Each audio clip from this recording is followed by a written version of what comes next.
നീ പറഞ്ഞത് നേരാ. വിവരമില്ലാത്തവരുടെ നാടാണെങ്കിലും ഇതൊരു സുഖ. ഈ പുഴയും കാറ്റും. നമ്മളെ നാട്ടിലാണെങ്കിൽ കിണർ വരെ വറ്റി. എങ്ങനെ വറ്റാണ്ടിരിക്കും? നമ്മുടെ ആളുകളുടെ മനസ്സ് അത്ര നല്ലതാ. കറക്റ്റാ.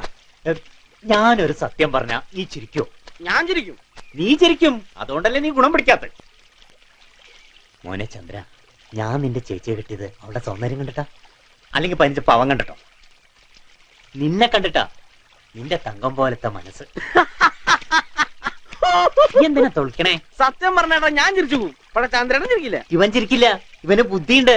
നീ കൂടെ കൂടിയതാ അവന്റെ നാശം. ഓ 15 ഒരു പാവം കുറഞ്ഞെന്നും പറഞ്ഞേ അന്ന് പന്തലിൽ നിന്ന് ഇറങ്ങിപ്പോയി നമ്മുടെ ഈ പരമേടം തന്നെയല്ലേ ചന്ദ്രേട്ടാ? അത് വാക്ക്. അത് വേറെ കാര്യം. പരമേശ്വരൻ ഒരു വാക്ക് പറഞ്ഞ വാക്കാ. അതിപ്പോ സ്വന്തം അച്ഛനായാലും ഞാൻ സമ്മതിക്കില്ല. അളിയനിപ്പോ എന്നെ തിരക്കി വന്നതിന്റെ ഉദ്ദേശം എന്താ? സരോജിനി മക്കളും നിന്നെ കാണണം കാണണം എന്ന് പറഞ്ഞ് എനിക്ക് ഇരിക്കപ്പുറത്തി തരണല്ല. പണ്ടൊക്കെ നീ വരണ ദിവസം ഞങ്ങൾക്ക് ഉത്സവാ. ഇപ്പൊ എന്താടാ നീ ഞങ്ങളൊക്കെ ഒന്ന് തിരിഞ്ഞു നോക്കാത്തെ? അന്ന് ഉത്സവം നടത്താൻ കയ്യിൽ നല്ല കാശുണ്ടായിരുന്നേ.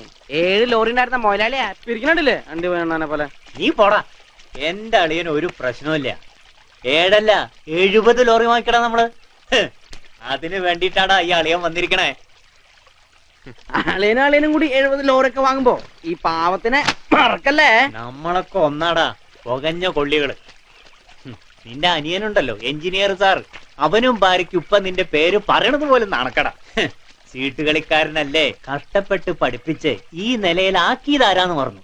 പക്ഷെ അന്നും ഇന്നും ഈ പരമേശ്വരന് നീ എന്ന് വെച്ചാ ജീവനാ. അറിയോ? അതൊക്കെ എല്ലാവർക്കും അറിയാവുന്ന കാര്യല്ലേട്ടാ. ആ ഷർട്ട് ഊരി തന്ന തിരുമ്മം.